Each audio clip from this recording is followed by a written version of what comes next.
Hey guys, so in this video for this week, I'm going to be talking about both 6.3 and 7.1. So this is a single video for the week. The first section's a little bit shorter, so I decided to tie them together. Now, when we talk about 6.3 and we talk about the inverse trig functions, it's good to have your unit circle on hand while I'm going through these things so you can see where I'm getting my answers. Because these are all going to be special angles for the manual part. So my answers, again, are going to be from the unit circle. So let's talk about inverse trig functions. So we know that the trig functions are functions, so the sine, cosine, tangent are the ones we're going to be focusing on. And we know they are functions where your input, you put in an angle, and what you get out is a number that ends up being a ratio. So put in an angle, get out just a number. That's how the sine, cosine, and tangent functions work. But if you remember anything about functions, a lot of functions have inverse functions. And to create an inverse, what we do is we switch the input and the output.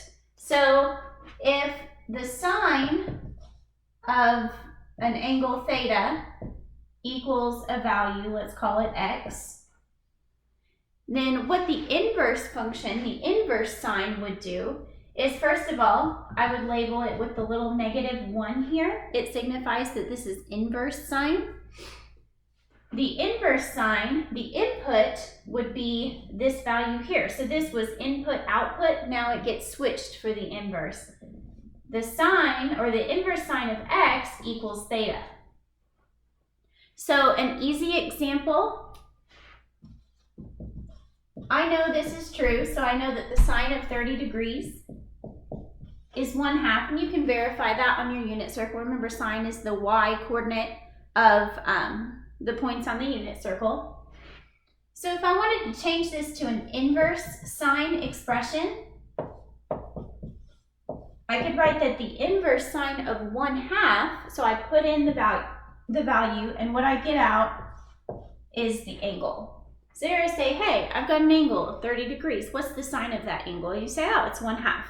But going the other way, I say, I have the sine of an angle. The sine is 1/2, I know that, but I don't know what the angle is. You put it into inverse sine, and you get out the 30 degrees. You get the angle that gave you that sine of 1/2. A lot of times we're in radians, so the same version of this, if it wanted my answer in radians, instead of writing 30 degrees, I would write pi/6. Okay, so this is how the inverse works. It's just the function backwards, right? You're putting in the output, and you're getting out the angle, which used to be the input. You guys, it works the same way with both cosine and tangent, but each of them have a little bit different characteristics. So we need to talk about what it means to be a function and how we can keep these inverse functions actually being functions. So function 101, you guys, you put in an input, you only get one output, right? That's kind of what defines a function. If I put something in, I only get one single thing out. Okay, so our trig functions work really well with that. You put in an angle, you want the sine of that angle, you only get one answer for the sine or the cosine of the tangent. But when we're looking at the unit circle, because these functions are circular,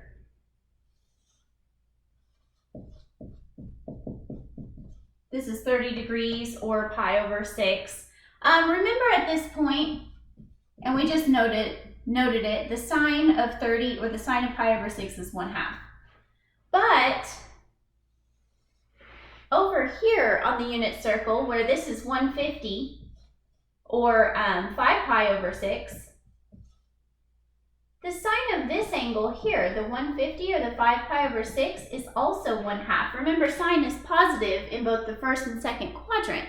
So because we know how the unit circle works, the reference angles have the same value for their sine and cosine. It just might be a different sign, a positive or negative situation. I know that 30 and 150 have the exact same sign, and they're both positive because I know sine is both positive in the first and the second quadrant. Now, when we're down here at 210 or 7 pi over 6, I say, oh, well, that has a reference angle of 30 or pi over 6. It has the same value. Sine's going to be 1/2 here again, right? Well, remember though, we're in the third quadrant and sine is negative down here. So sine is negative down, negative 1/2 at 210. And then the last one with the reference angle of 30 is the 330 or the 11 pi over 6. And you guys, in the fourth quadrant, sine is still negative. So the sign here is also negative 1/2. So I've got these 4 angles here because I want to talk about the inverse.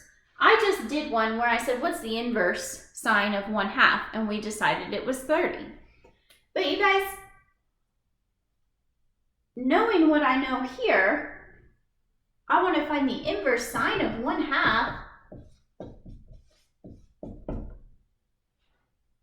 I do get 30, but could I have also gotten 150 or the 5 pi over 6? Remember what the inverse is asking. Give me an angle that has a sine of 1/2. And I say, oh, well, easy, 30 degrees. But could I have given you 150 also? It also has a sine of 1/2, right? Now, I couldn't give you 210 and I couldn't give you 330 because those have a sine of negative 1/2. But this makes a problem, right? I said that the inverse sine was a function, but when I put in 1/2, I got 2 different outputs. And I think that if I kept going around multiple rotations using the concept of coterminal angles, I think I would get a lot of different outputs. And you guys, that would make my inverse sine not a function. But you guys, we want things to be functions. So how can I make this a function? How can I correct getting multiple answers for one input? You guys, what we do is we restrict the range. Okay, so all I have to do is restrict the range. So when I do put in a value, I only get 1 angle instead of 2. So you guys, for inverse sine, we restrict the range of inverse sine to quadrants 1 and 4. Because you guys, sine is positive in quadrant 1 and it's negative in quadrant 4. So quadrant 1 will give me all the answers for any positive values I put in. Quadrant 4 will give me answers for any negative values I put in. And excluding these 2 over here will make sure that I only get 1 answer per value. That is what makes it a function. I just have to remember my range and how it's restricted. So for inverse sine, and this is just for sine, we have to find rules for the other ones. Okay, so for inverse sine, the range is quadrant 1 and quadrant 4. Now, in writing, the way we write this range, so think about it, it's from down here to up here. Basically, this half of the unit circle would be the values we're looking at. But what we do, and I am going to do this in radians and degrees because we use radians a lot in here. But in degrees, you guys, our range would look like this. The range of inverse sine goes from negative 90 degrees to positive 90 degrees. So think about, visualize where that is. Think about this being your unit circle. Where is negative 90 degrees? Remember, negatives where you go down instead of starting up, so you go clockwise. This angle down here is negative 90 degrees. The range includes all these values all the way up to positive 90 degrees. And that's what gets us that half. Now, the thing is, this is also 270. So, you guys, I don't use positive 270. I use negative 90 to positive 90. And that's just so my range isn't broken up. So another way to say quadrant 1 and quadrant 4, I could say, oh, well, from 0 to 90, and then from 270 to 330, but then our range has two separate intervals. And for ease, you guys, we say negative 90 to positive 90 instead, which it's going to affect your answers that you get from quadrant 4. So remember, here's our 30-degree angle. And I gave this as an answer for the inverse sine of 1/2. So let me write that again. So the inverse sine of 1/2 is 30. This falls in my range of these two quadrants. So you guys, the inverse sine of 1/2 is 30. It's not 150 because that's not in my range. But what if I want the inverse sine of negative 1/2? You guys, for the quadrants we can look at, sine is negative down here. So you find the one that's 1/2, and it's right here at 330. But you guys, I'm not going to write 330 because remember, 330 is not in my range from negative 90 to positive 90. So when you're doing the inverse sine, if your answer is positive, it's in quadrant 1, it's going to be between 0 and 90. It's going to make sense. But if you're looking for a negative value to put in for inverse sine, yes, you are going to get out an angle down in quadrant 4, but you're not going to use the positive versions of those angles. So instead of saying 330 here, remember to get the negative angles, all I have to do is go rotate the other direction. So I would call this negative 30. So you guys, my answer for the inverse sine of negative 1/2 is negative 30 degrees. So no, it's not 330. Well, while it technically is, I don't write it like that. It has to fall within negative 90 and positive 90. So for sine, I like to say your range is the first quadrant and the negative fourth quadrant. That way you remember that the values you get down here are going to be negative angles. And you guys, it's kind of nice, right? We had 1/2 in here, we got 30. We put negative 1/2 in here, we get negative 30. Basically, if there's a negative in here, you're just going to put a negative on the angle here. Let's think about radians. You guys, in radians, your range from negative 90 to positive 90 would be negative pi over 2. Remember, 90 is also pi over 2 in radians, to positive pi over 2. It's the same range, just in radians, so I don't want it to throw you off. It's still this range here. If my answer for these questions needed to be in radians, if it wanted the inverse sine of 1/2, I would write that it was pi over 6. The inverse sine of negative 1/2, well, I know in the fourth quadrant this is 11 pi over 6, but remember, all you have to do is rotate down to get into this fourth quadrant to get those negative angles, so it's just negative pi over 6.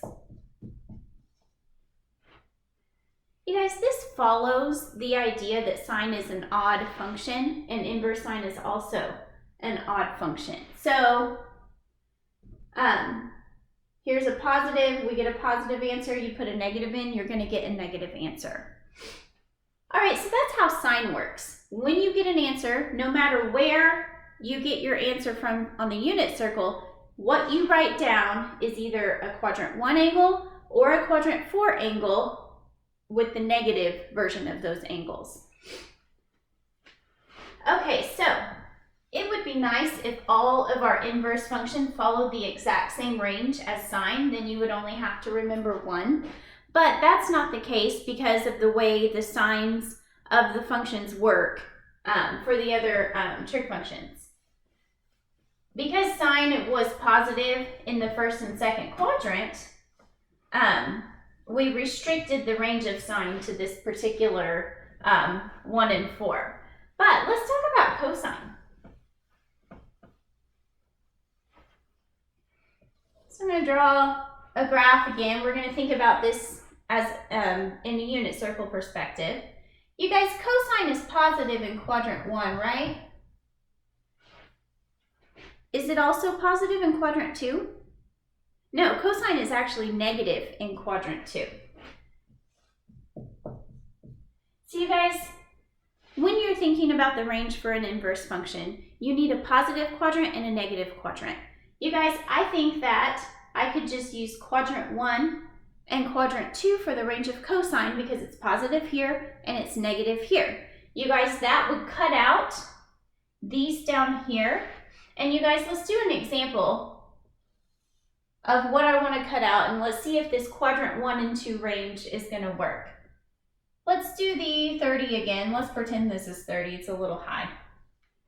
What's the cosine of 30? It's not 1/2, that's the sine. It's the root 3 over 2. Where is cosine also positive root 3 over 2? Let's think about that. Well, when you go into the second quadrant, I know the 150 has the reference angle of 30, so it also has a root 3 over 2 for cosine. But remember, in quadrant 2, cosine is negative. So here it's positive root 3 over 2, here it's negative. What about the fourth quadrant at the 210? Well, you guys, the cosine's negative down there again. So it is root 3 over 2 because of the reference angle of 30, but it's negative down here.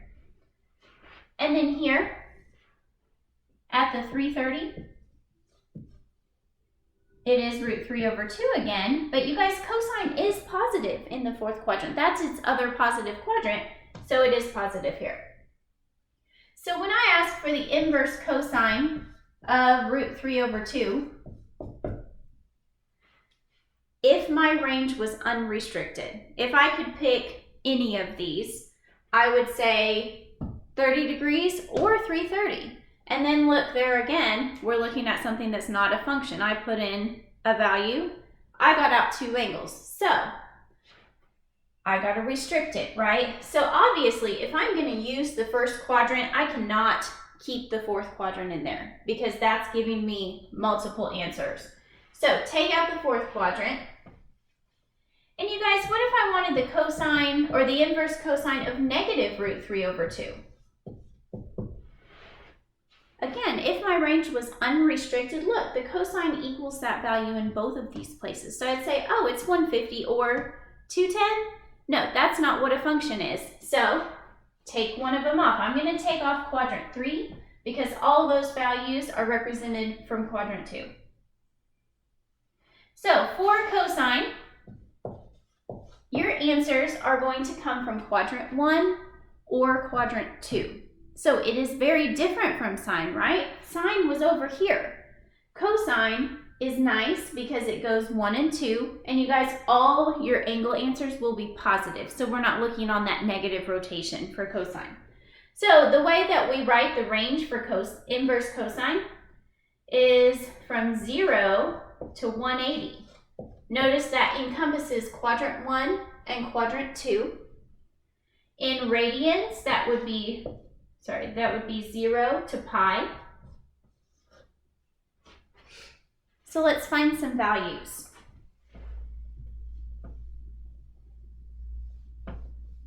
Okay, so I want to find the inverse cosine of positive 1/2. So I look at my unit circle. What am I looking for? I'm looking for where cosine is 1/2. So you're actually looking for the coordinates. Which coordinate is cosine? It's x, right? So I'm looking on my unit circle. I'm looking for, okay, which angle has an x value of positive 1/2? Also, I'm restricted to only looking at these 2 quadrants. So you guys, up at 60, or if I'm in radians, that's pi over 3. This has a cosine. This has an x value of 1/2. Ask yourself, is this within my range for inverse cosine? Well, yeah, it's in quadrant 1. So you guys, your answer would be 60 or pi over 3. Quick question, how do you know if it wants your answer in degrees or radians? Well, you guys, if it doesn't say explicitly, look for the range. You guys, if it gives you a range in degrees, your answer needs to be in degrees. If it gives you a range in radians, your answer needs to be in radians. Sometimes, if it doesn't give you a range, it will just tell you explicitly. But you will always know from either the range or just the instructions which way your answer needs to be. So you guys, the cosine of positive 1/2 is pi over 3 or 60. That's the only choice. Yes, cosine's 1/2 also somewhere down here. but that's not within our range. So what about the cosine, or the inverse cosine of -1/2? Well, you guys, again, you're restricted to 1 and 2, but here at 120, it has a reference angle of 60. Remember, that means that the values for 60 are the same for the values of 120, other than a positive or negative difference. So 120, or 2 pi over 3, this has a cosine, or an x value, of -1/2. So on your unit circle, it looks like this. The little coordinates here, you see the x, or the cosine, is -1/2. So I would say my answer here is 120, or 2 pi over 3. So you guys, with the sign, it's nice because when you see a negative value here, you know your answer is going to be a negative angle. Cosine does not work that way. If you see a negative value here, it just means your answer is going to come from quadrant 2. It's still going to be a positive value in quadrant 2. All right, so cosine is quadrant 1 and 2. What was sine again, guys? Well, it was quadrant 1 and 4. And I remember that the quadrant 4 part of that is just the negative values, so on a clockwise rotation. So the last one we want to talk about is tangent.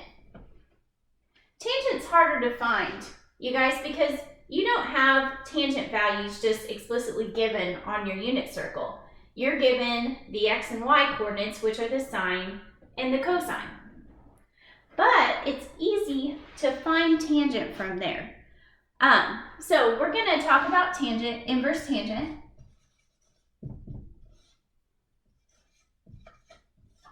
We're going to find the inverse tangent of the square root of 3. But first, I need to talk about my range, and I need to talk about how I get tangent values. All right, guys, so the range for tangent. All the ranges for inverses include quadrant 1. So you know your answer might come from quadrant 1. But you guys, what's the sign pattern for tangent? It's positive here, it's negative here, it's positive here, and it's negative here. So I got choices.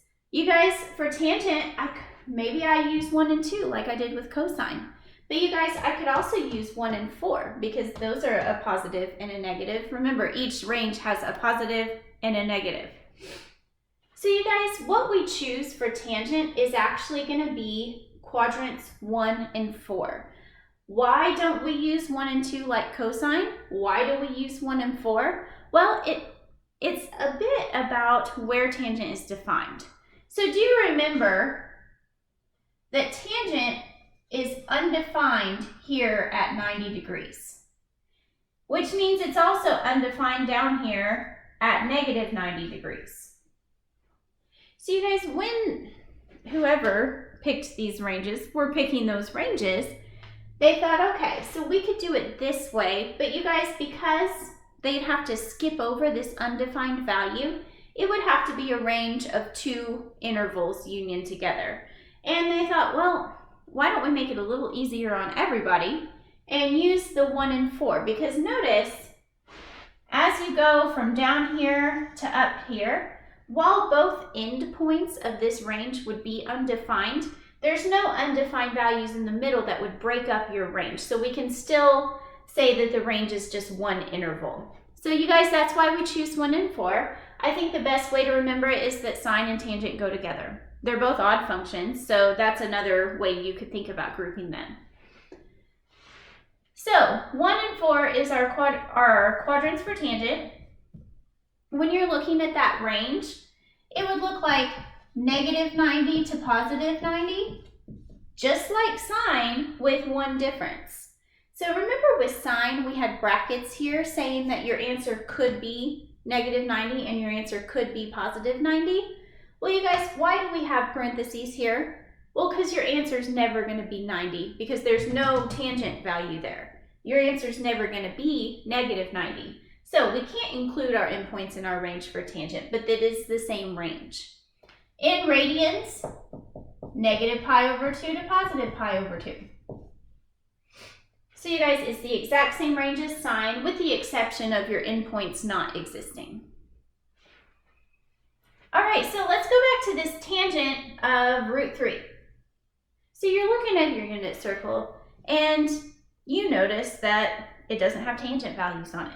Well, no, it doesn't. But you guys, we're going to talk a lot in the next section about this, but preview, let's talk about how tangent is related to sine and cosine. So we don't even need this half the graph. Anyway, so I'm going to erase it. Remember that sine is, or let's not use x, let's use theta. Remember that on the unit circle, sine is y over r, but r is 1 there, so it's just y. On the unit circle, cosine is x over r, but remember r is 1 on the unit circle, so we end up just looking at x for cosine. So sine is y, cosine is x. What is tangent? Always? I did the x again, hold on.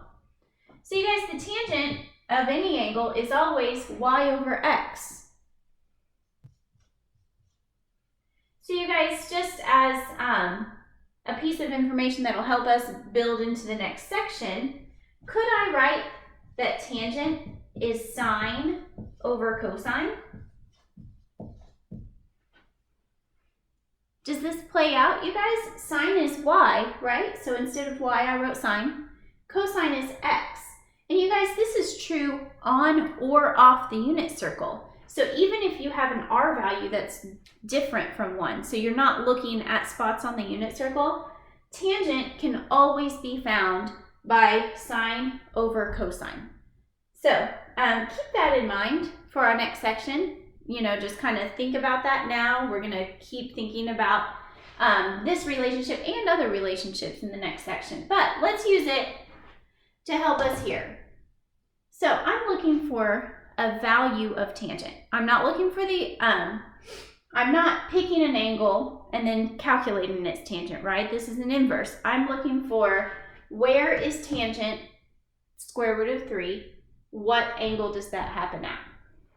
So you guys think about sine and cosine. If sine is on top and I'm looking for a tangent of root 3, maybe I'm looking for a place where the sine has a root 3 in it.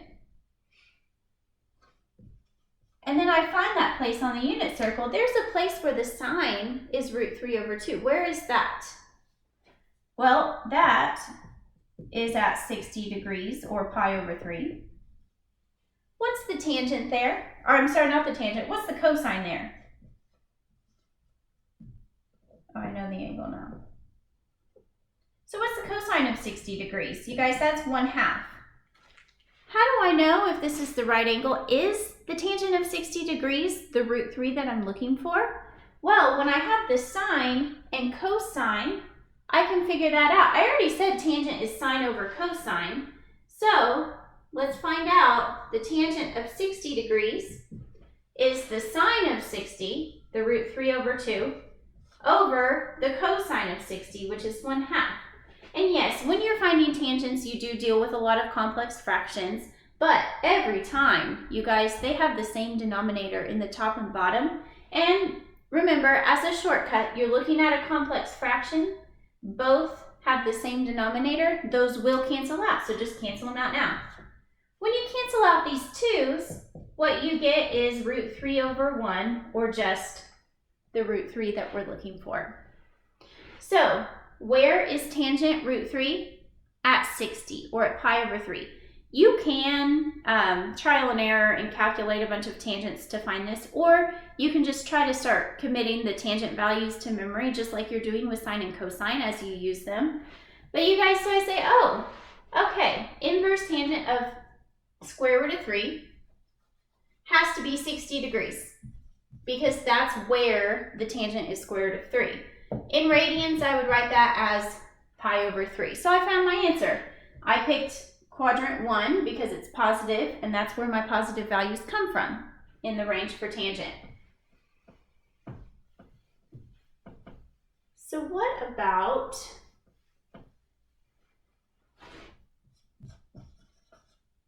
the inverse tangent of -1. You guys, it's easy to find out where tangent is 1. Think about it. Tangent is sine over cosine. How can you make a fraction equal 1? It just has to be the same on the top and bottom, right? Is there a place where sine and cosine are the same value? Yeah, that's at 45.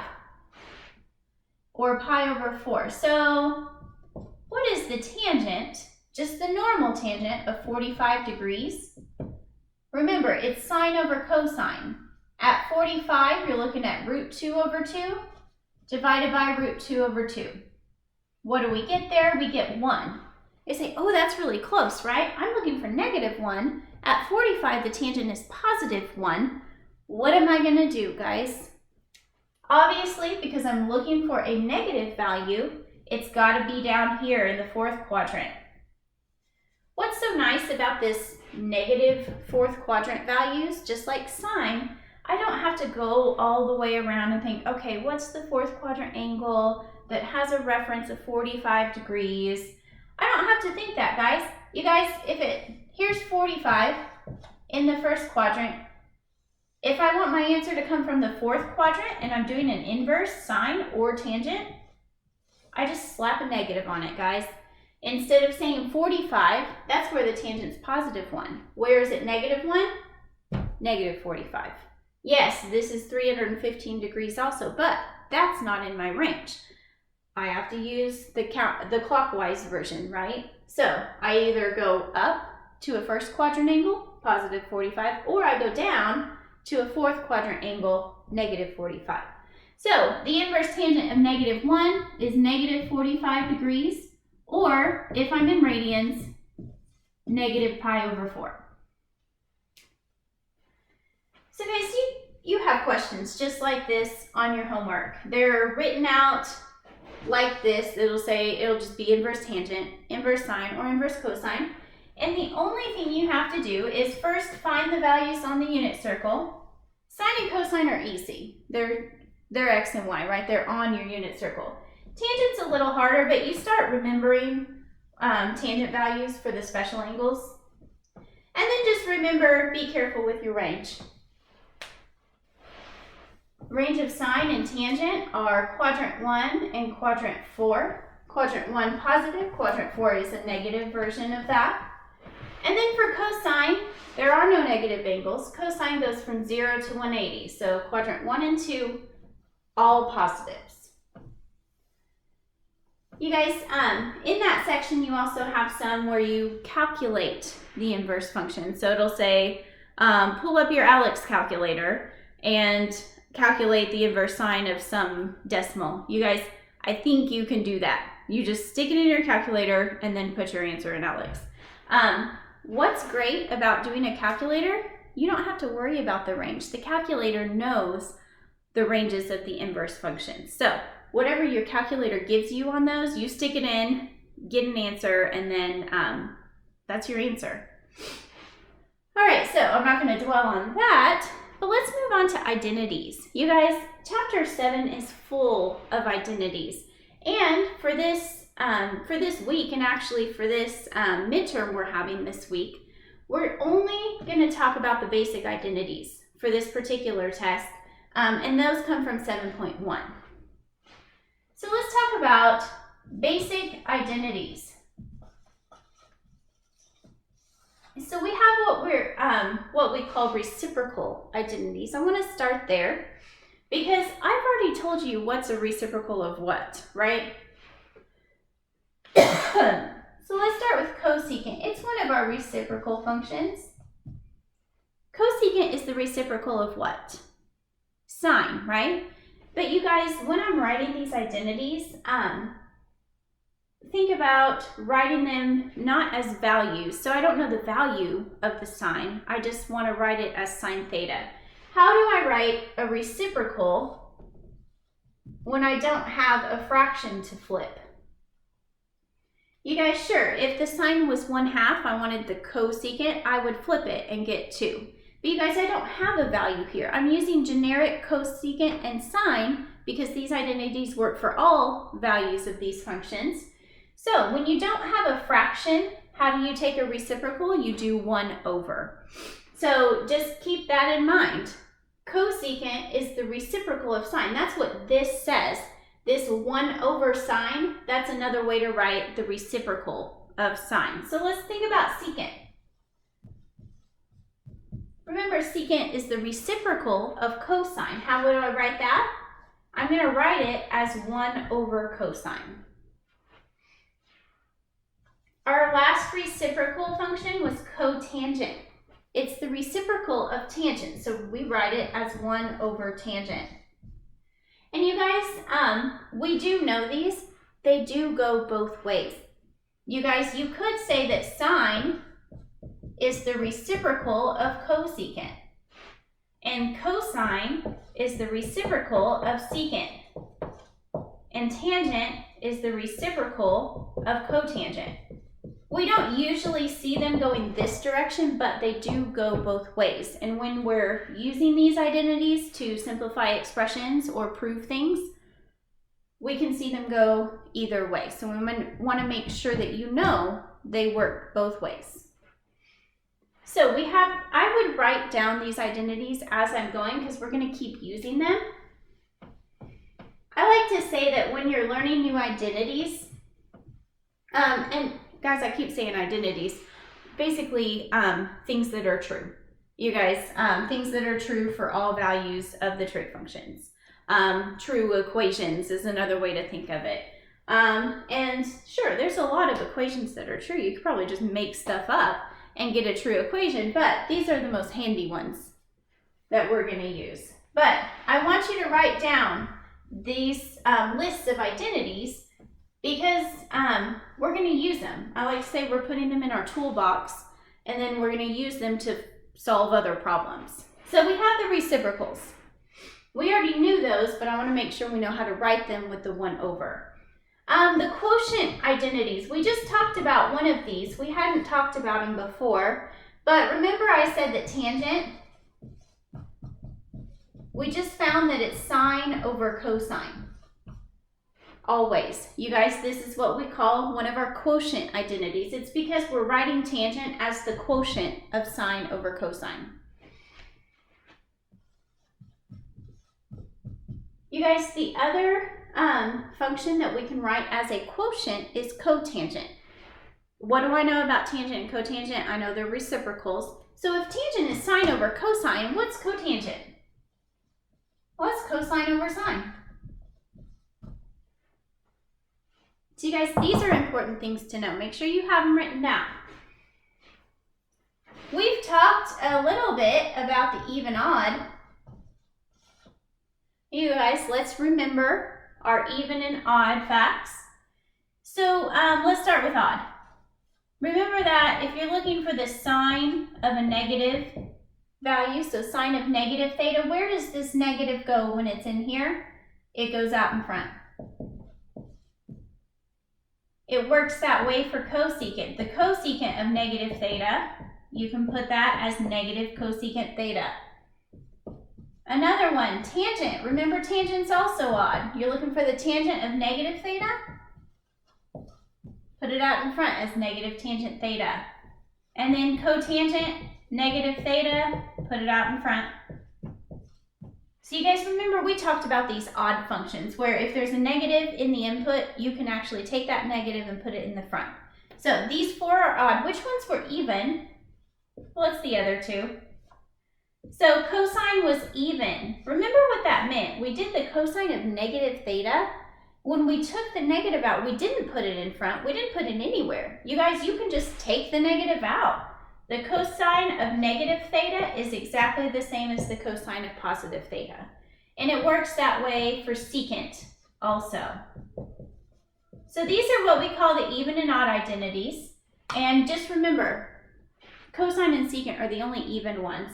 They're the ones where there's a negative in here, you just take it away. The other 4 are odd. There's a negative in here, you just put it out in the front. You have to keep it, but you can put it in the front. All right, so I have the quotient and the even odd. We already talked about the reciprocal. Now we have a set that we call the Pythagorean identities. They're a little bit tougher. These are pretty I like to call these basic. They make a lot of sense. They're easy to prove. And you see right away how they work. But we do have the last set we're going to talk about in this section. And they're called the Pythagorean identities. And the way we find or prove these actually comes from the right triangle idea and the Pythagorean theorem. I'm not going to derive them for you, but if you're very curious, we can always talk about it on an individual basis, just because it takes some time that I don't really have. But Pythagorean identities, we have 3 of them. The first one, and the most common, is as follows. I have sine squared theta plus cosine squared equals 1. So usually we just say sine squared plus cosine squared equals 1. And this is always true. Don't get it confused. Don't think that sine plus cosine equals 1. It's sine squared plus cosine squared equals 1. So this is always true for all sine and cosines. We have another one.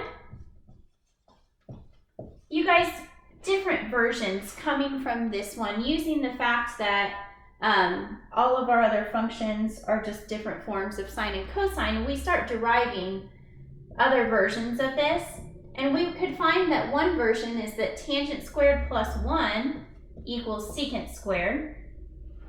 And then a last version, 1 plus cotangent squared equals cosecant squared. So you guys, again, I just want you to write these down. We're going to use all 3 versions in different ways, but trust me that they are true. If you need more than that to know why they're true, we can talk about that. All right, so you have them written down. So you have all these identities written in our little toolbox, and now we can use them. So how do we use them? Well, I really want you to start thinking in this chapter 7 as, I want you to think of these as terms. So when I say sine theta, yeah, that has a value. It depends on what theta is, but I want you to think about it like a variable. You guys, it works, the algebra around the trig functions works just the same as the algebra around just like an x or something like that. So you guys, I want to think, I can do algebra with these trig functions. It's going to work like any other algebraic term that I've ever worked with. And you guys, the first thing you're going to do is what we call simplify. Simplifying expressions. So I'm going to give you an expression. Maybe it's multiple trig functions put together in some kind of expression. You're going to make it look simpler. You're going to try to get it down to one term. So the first one I have looks like this. I have secant x, and it's using x for the angle, and it probably will use x for the angle for most of these. So it's a fraction. I've got secant x on top. Sorry. On the bottom, I have tangent x times cosecant x, and it's written just like this. So secant on top, on the bottom I have tangent times cosecant, and I'm supposed to simplify this somehow. Basically, can I write this in a simpler version? This is 3 trig functions. It's got a fraction involved. It's not simple as is. Could I possibly get it down to just 1 trig function? And you guys, this is where your identities come in. If you don't know where to start, so you've got this thing, I don't know how to make this look simpler. I mean, I'm sure these things are related somehow, but I'm not sure how. I would say, if you don't know where to start, start by turning everything into sine and cosine. What do I mean by that? I mean that all the trig functions can be written as some form of sine and cosine. Secant, how can I write that in the form of sine and cosine? Well, it doesn't have anything to do with sine, but instead of writing secant, could I write 1 over cosine? I think that makes sense. You guys, secant, reciprocal function, 1 over cosine. Yes, I'm getting a complex fraction here, but it'll get better. You guys, how can I write tangent in terms of sine and cosine?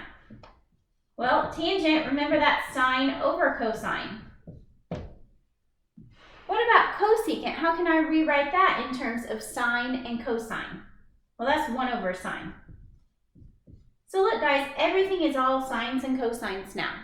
What am I going to do next? I do want to get rid of this complex fraction, but the first thing I'm going to do is look at my denominator. Could I put these two fractions together and see something that cancels out?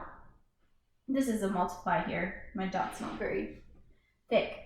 All right, guys, what about this sign on top and this sign on bottom? Don't they cancel each other out? I think so. So you guys, if you cancel these out, and remember, when you cancel something out, it doesn't zero out, right? It's like I'm dividing sine out of both of these terms, and what's left is a 1 in both places. So remember, when you're canceling something out, it doesn't become a 0, it becomes a 1 there. So I haven't touched this yet. I have 1 over cosine over, well, without these signs here, what's left? 1 over cosine. You guys, I think I don't really need that much from here just because I know basic algebra. I could flip and multiply, or notice, you guys, this is a fraction with the exact same thing on the top and the bottom. What do you think this is going to end up equaling? 1, right? You guys, this equals 1. I could have taken this, flipped and multiplied and canceled out the cosines that way, but this is going to equal 1. Another way to think of it, remember what I said about complex fractions? If they have the same denominator, you cancel that out. What's left? So you guys, this expression went from here to just 1. How do I know I'm done simplifying? Well, you know when you're done because you only have either one number or one term left. I can't get any simpler than just a 1. So you guys, I know I'm done here, and then this would be your answer. You just put in 1 there. Okay, so that was a simplify. Like I said, most of the time it works best if you turn everything into sines and cosines, and then things start canceling out. They don't always simplify all the way down to 1, but they will simplify to just one term. So your answer might just be like a cosine x or a sine x, but it's either going to be one term or one real number. All right, let's simplify one more. I have cosine squared x times sine x, so it's written just like that, plus sine cubed x.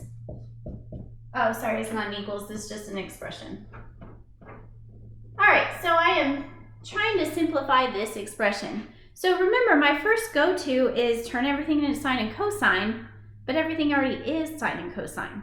So you guys, there's no set method to do these. It just depends on what you're given. So yeah, we can't do that basic first step because it's already done for us. This is all sine and cosine. Another thing to think about is, do you have any powers? And I do have powers, so I'm probably going to be using one of the Pythagorean identities at some point. But does this look exactly like the Pythagorean identity that we have? Well, no, because the Pythagorean just is the sine squared plus cosine squared. There's a lot more going on. You guys, another tool. Can you factor anything out? Can I factor anything out? Remember, I told you these work just like any other algebra terms. This term has a sine x in it. This term has a sine cubed x in it. You guys, do they have anything in common that you can take out? Well, I want to give you some background here. Sine cubed, isn't that sine times sine times sine? It is, just like sine squared would just be 2 of them. So this is like looking at a term with an x and an x cubed in it. If I asked you to factor something out of these two terms, wouldn't you notice that they had an x in common? Not all 3 of them, but you could take out an x, and then what would you be left with? You'd be left with, well, just 1 here because you took all the x's, and then you'd have 2 left over here. You guys, our sine and all of the functions work the exact same way. So I am going to factor out a sine x from from both of these terms because they both have at least one sine x in common. So if you factor out a sine x from here, remember factoring out is like dividing out. So what would be left in this first term if I take out the sine x and I put it out here? Well, that would just leave a cosine squared. So then I go to this term. I have sine cubed. What happens if I divide out one of those sine terms? I'm left with sine squared. Now, this looks a lot better. You guys, cosine squared plus sine squared, I have an identity for that, right? What was that identity? It said that sine squared plus cosine squared equals 1.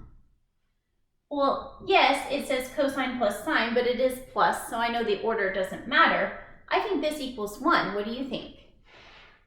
Yeah, so all I really have is sine x times 1, which is still sine x. So don't be confused on this one. This one's not going to go down to 1, but your answer simplified is just going to be sine x. So you guys, I wish that I could give you a method or an order of steps that works for all of these, but they are all different, and you have to look at the identities you have. You might have to play around a little bit. You might start on a path that has a dead end and you have to start over depending on how hard the problem is, but you find the steps that work. You look at the identities and you get there. These really aren't going to be that bad. They're going to be basically like the ones I've shown you. You guys, other than simplifying expressions, we have verifying identities. Remember, identities are just true equations. So they could be anything. I mean, 1 equals 1 could be an identity. Or I could make it more complicated and say 1 plus 32 equals 30 plus 3. I mean, it's silly and kind of obscure, and I don't think I'd ever use it anywhere else in application, but it's true. So I could say it's an identity, right? You guys, but I can use the identities that I know are true, so like the ones that I've given you, to verify other identities. So in this next section, I'm going to give you an equation, and you're going to prove to me that it's true. All right, so here's what I have. I have 1 minus sine squared x times cosecant squared x equals cotangent squared x. The question says to verify the identity, and on this first set of questions that we verify with, it's actually kind of nice. Alex is actually going to give you the steps to this problem. What you're going to do is you're going to choose which rule they used or which identity they used to get from one step to another. So this is kind of like a get your feet wet on verifying identities. It does the work for you. You just provide a little bit of information, and then in the next section, we're going to do all the work. So you guys, it gives me this. And then in the next line, now I need to give you some background. What it's going to do, and what you're going to do in a minute on your own, is when you're verifying, you cannot assume that this equals is true, right? I can't assume anything until it's been proven. So I can't work both sides of this expression because I'm not sure if it's an equation yet. If this equals is true, you know you can do things to both sides and it stays true, right? But that's what I'm trying to prove. So when we're verifying these, we only work with one side. Usually we work with the more complicated side. Our goal is to make this look like this. So our last step should look like cotangent squared equals cotangent squared. That's something that is true, right? That means I've proved that this is true. So Alex, or you, depending on the question, is going to make this side look like this side, but only working with one side. So they work with this side. In their next step, they have this.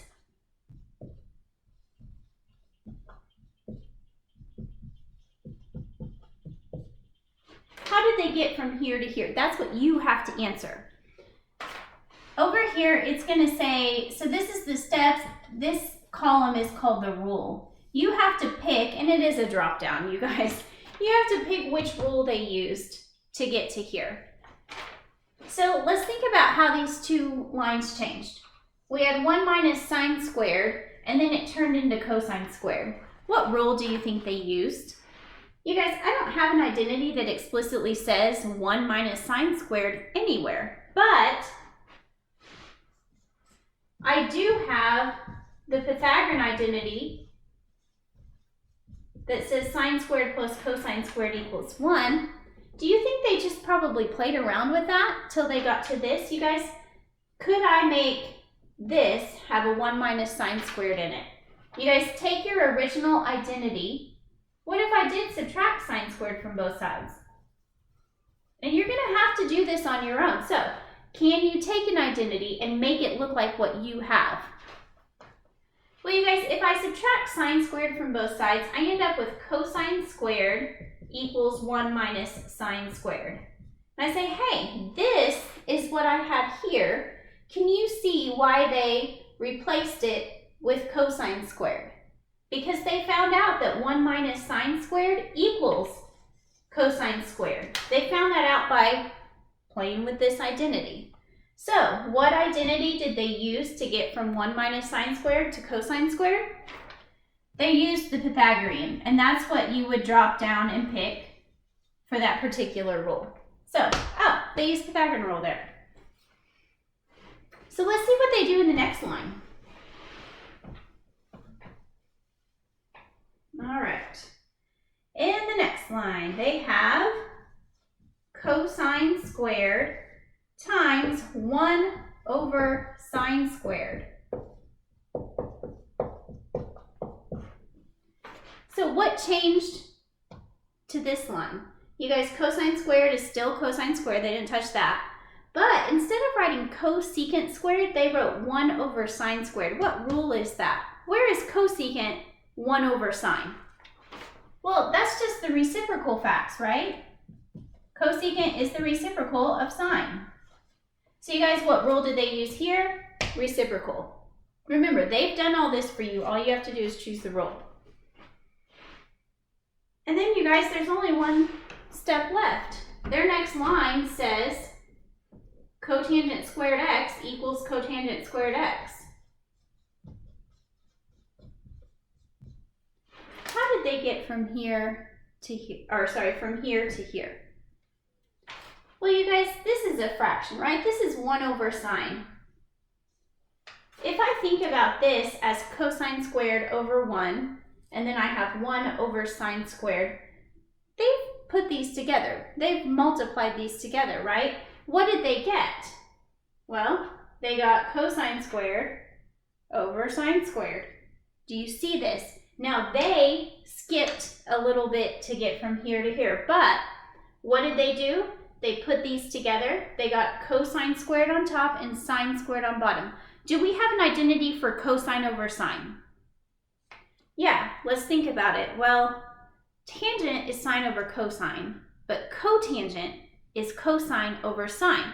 So it looks to me like they saw cosine over sine. And remember, the squared can be there, you guys. The identity still holds. Cosine squared over sine squared, they wrote it as cotangent squared, which was what we were looking for. So it did complete their identity. The rule they used was the quotient, because they used the cosine over sine equals cotangent. So you have some like this. They do the work, you write the rule. But then you have some where you do the work and you write the rule, guys. So we're going to do one more example. You guys, I could do examples of these over and over until I'm blue in the face. And it doesn't really help you because these are things you have to practice. You have to figure out the best way or the best course of action on each one based on what you're given, because none of them are the same. So like I said, I could practice and practice and practice. You might not even ever see the one that Alex gives you in my examples because there are so many options here. But I am going to do one with you. We're going to prove. So these don't say verify, they say prove the identity. And that's going to signify to you that you have to do all the steps. So there's different ways you can go. You guys, I might want to start with a quotient rule on one, and you might want to start with a reciprocal identity. And we might get to the same place, just different steps getting there. So you guys, you fill in the steps here. So what I would do is, because there's not set answers, your step one might not look like my step one. You might end up having 5 steps and I might end up having 7 to get there. Maybe your way was more efficient. You guys, what I would do on these is work them on paper, making sure you write each line of, each change you do is a step, right? You need to write all your steps out, write them down on paper, and then copy them in to Alex, making sure you know the rule you used in each step, because you're going to have to write that too. So let's look at this one. I have sine squared x minus cosine squared x equals 1 minus 2 cosine squared x. So we're on our own. We don't have the steps. And you guys, don't jump the gun here. I see sine squared and cosine squared. Oh, that's just equal to 1, right?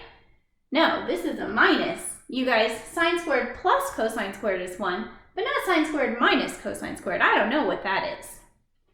So think about your goal. I need to make this side look like this side, but I cannot work both sides at the same time. So what I have to do is pick a side to work. You guys, I'm just going to tell you, you should probably always pick the left-hand side. That's the way to go, especially with the way they word problems in Alex. So I am going to work this side. I am not going to touch this side. And my last line is going to look like 1 minus 2 cosine squared equals 1 minus 2 cosine squared. So let's start here. While this is not the exact Pythagorean identity, it screams Pythagorean identity to me, right? Because you see the sine squareds and the cosine squareds. So no, I can't call it 1, but let's think about what I have over here. Look, notice over here, all I have is a cosine term. I don't have any sines over here. So could I find a way to take this sine squared and write it in terms of cosine? I think it would help me out, because then I would only have cosines here, just like here.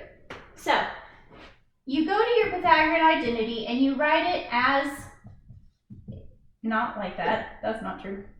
You write it as it's written, right? Your normal identity is written this way. Sine squared plus cosine squared equals 1. I want to change this sine squared into something that only has cosines in it.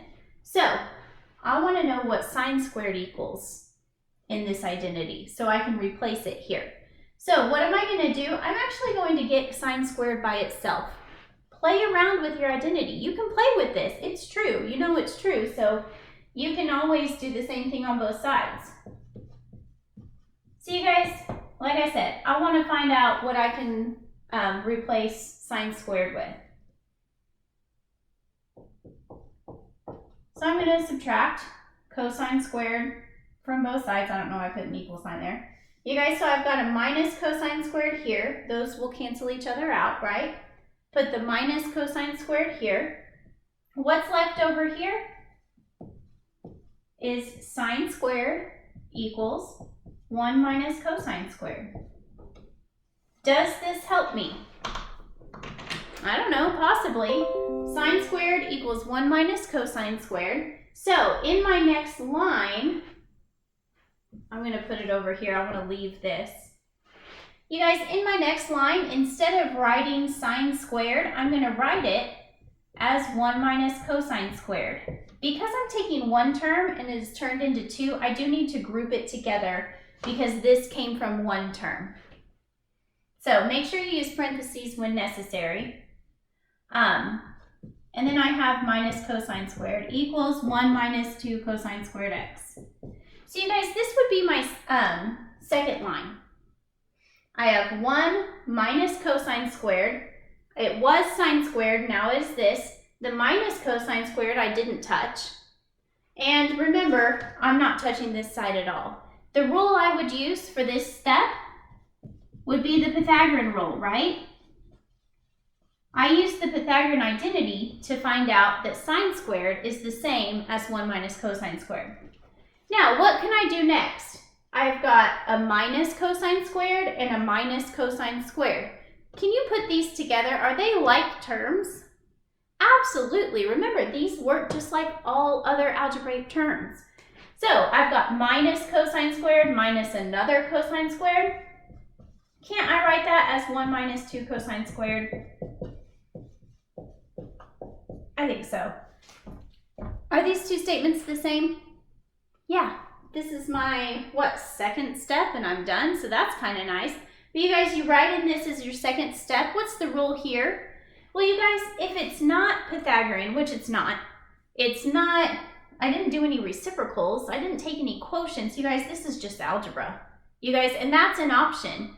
I just did algebra to put these two cosine squared terms together. So my last rule here would just be algebra. All right, guys, so it's your turn to get to work on these. There might be questions that Alex gives you and you don't know where to start. Make sure you get with me, email me. We can email about it, we can Zoom about it, but get with me if you have trouble here. And get to working because we've got a midterm this week.